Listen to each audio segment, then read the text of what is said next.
Hello everyone, welcome back to my channel.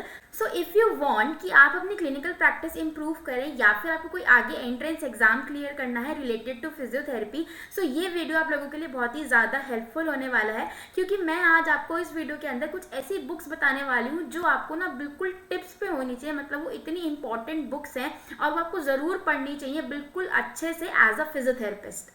सो अब जल्दी से अपना वीडियो शुरू करते हैं। वीडियो में आगे बढ़ने से पहले मैं आपको बता दूं कि ये वीडियो कोई पेड प्रमोशन नहीं है, मुझे कोई पैसे नहीं दे रहा है आपको ये बुक्स बताने के लिए। ये मैं सच में चाहती हूँ कि आपको ये बुक्स पता हो और आप ये बुक्स को अच्छे से पढ़ो ताकि आपका जो क्लिनिकल प्रैक्टिस है वो इम्प्रूव हो सके, और अगर आप कोई एंट्रेंस एग्जाम दे रहे हो तो वो भी आप अच्छे से क्लियर कर सको। राइट, जो भी मैं यहाँ पे आपको बुक्स बताऊंगी उसका लिंक मैं आपको जरूर डिस्क्रिप्शन में दे दूंगी।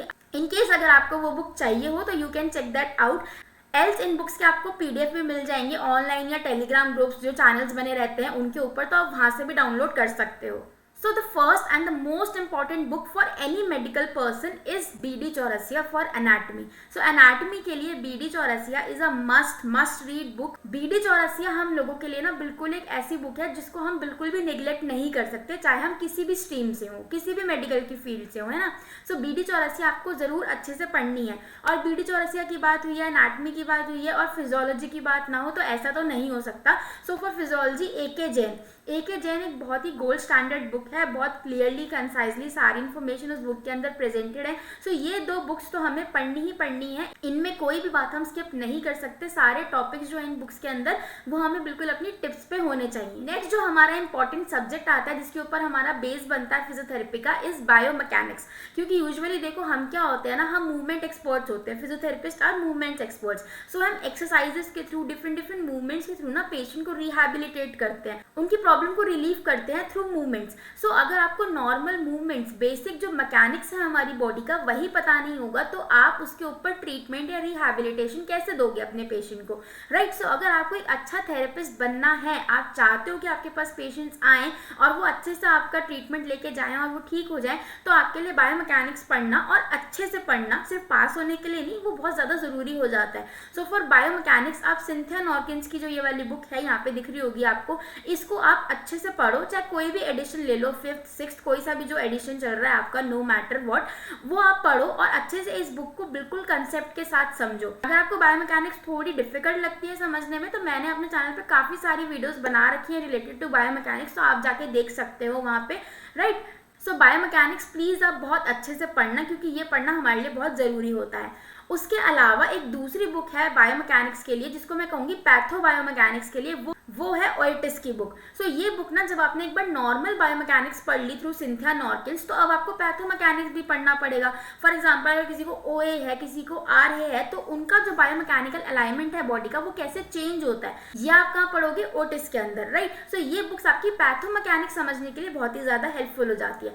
सो ये हमारी दो बुक्स हुई, बायोमैकेनिक्स समझने के लिए और पैथोमैकेनिक्स समझने के लिए। Now coming to the next important book is Kisner. I don't think कि कोई भी ऐसा थेरेपिस्ट होगा जिसने किस्नर ना पढ़ी हो। राइट, सबने किस्नर जरूर पढ़ी ही होगी और आगे भी पढ़ते ही रहेंगे, क्योंकि बहुत अच्छी बुक है, बहुत गोल्ड स्टैंडर्ड बुक है। बहुत अच्छे से इन्होंने यहाँ पे ब्यूटीफुली बिल्कुल हमारे रिहैबिलिटेशन को बहुत ही अच्छे से यहाँ पे समझा रखा है। क्योंकि देखो हमारे जो रिहैबिलिटेशन में चीज़ें यूज़ होने वाली है, हम क्या यूज़ करेंगे, एक्सरसाइज यूज़ करेंगे या फिर हम इलेक्ट्रो यूज़ करेंगे, क्योंकि हमारे पास यही दो अपने औजार हैं, है ना। सो एक्सरसाइज के लिए जो आपकी किस्नर है ये बहुत अच्छी बुक है, इसमें बहुत अच्छे से सारी चीज़ें गैदर करके इन्होंने आपको दे रखी है। ऑब्वियसली आप दूसरी बुक्स को भी रेफर कर सकते हो, बट जो गोल्ड स्टैंडर्ड है, जो हर थेरेपिस्ट पढ़ता है, वो किस्नर ही है।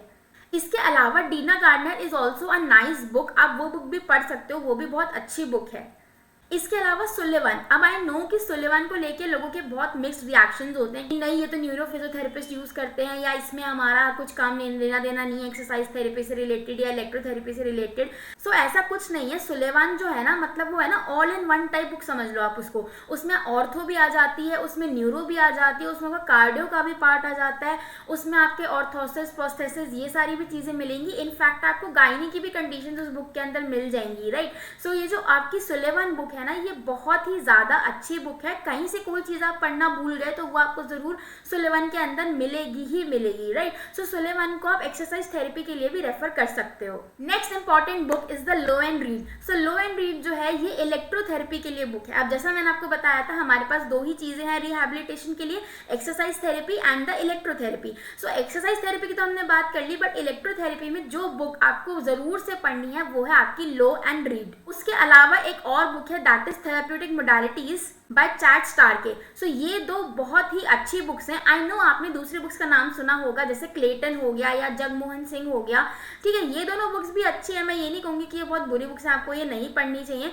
बट मेरे अकॉर्डिंग या मैंने जो अपने आसपास देखा है, ये दो बुक्स जो है ना आपकी, ये आपकी प्रैक्टिकल स्किल्स को भी इम्प्रूव करती हैं। प्लस अगर आप कोई भी एंट्रेंस एग्जाम देने वाले हो, चाहे वो इंडिया का हो चाहे इंडिया के बाहर का हो, क्योंकि ये ना फॉरेन ऑथर्स की बुक है, राइट, और इनमें बहुत अच्छा मटीरियल दे रखा है, बिल्कुल रिसर्च के साथ अपडेटेड, राइट। सो अगर आप कोई एग्जाम देते हो, let it be in India और आउटसाइड, तो आपके वो एंट्रेंस एग्जाम इससे इन दो बुक्स को पढ़ के आपके क्लियर हो जाएंगे, आपकी इलेक्ट्रो पूरी सॉर्टेड रहेगी। और ये दो बुक्स आपको बिल्कुल अपने टिप्स पे रखने, आप कहीं पे भी नहीं अटकोगे। एंड जो लास्ट बुक मैं आपको बताने वाली हूँ वो है हमारी कैच एंड कैच। सो ये बुक भी आपको जरूर पढ़नी है, क्योंकि ऑब्वियसली अब आप एक्सरसाइज से पेशेंट को ट्रीट कर रहे हो, है ना। सो एक्सरसाइज की वजह से आपकी जो बॉडी की फिजियोलॉजी है उसमें क्या चेंजेस आते हैं वो ये बुक हमें बताती है। So this is the book for exercise physiology, right. So exercises के बेसिस पे आपकी क्या फिजियोलॉजी में चेंज आ रहा है वो आप पढ़ोगे इस बुक के अंदर। एंड आई रियली थिंक कि हर थेरेपिस्ट को एक्सरसाइज फिजियोलॉजी अच्छे से पूरी क्लियर होनी चाहिए कि डिफरेंट डिफरेंट एक्सरसाइजेस का हमारे बॉडी के ऊपर क्या असर रहता है, एंड ये आपको बहुत हेल्पफुल प्रूफ भी होगी। And last but not the least is Maggie. So this is a very gold standard book for your assessment. So इस बुक को भी आप बहुत अच्छे से पढ़ना। ऐसा नहीं कि एक चैप्टर पढ़ा फिर स्किप करके 10वें चैप्टर पे पहुंच गए, फिर बिल्कुल बीच में छोड़ दिया, फिर कुछ भी रैंडमली उठा के पढ़ लिया, ऐसा मत करना। स्टेप वाइज आगे प्रोग्रेशन का स्टेप वाइज पढ़ना इस बुक को, राइट, क्योंकि बहुत मोटी बुक है तो बहुत बच्चे डर जाते हैं देख के, बट ऐसा नहीं है। इसकी लैंग्वेज बहुत ईजी टू रीड है और बहुत आसान बुक है जब आप इसे पढ़ने बैठोगे। So yes, this is all about the books जो आपको एज अ थेरेपिस्ट जरूर पढ़नी ही चाहिए। मतलब ऐसा नहीं है कि आपको बाकी सारे सब्जेक्ट्स की बुक्स नहीं पढ़नी है, उन पर ध्यान नहीं देना, बट मेरे हिसाब से ये जो बुक्स हैं ये बिल्कुल गोल्ड स्टैंडर्ड बुक्स हैं। इसमें आपका सारा जो बेसिक प्रिंसिपल्स हैं वो सारा इन्हीं बुक्स के अंदर कवर हो जाता है। सो आपको कहीं और जाने की जरूरत नहीं है। So this is all about this video. These are all the books which you need to study and must study as a physiotherapist. I hope you find this video helpful. Like, share and subscribe to my channel. Thank you.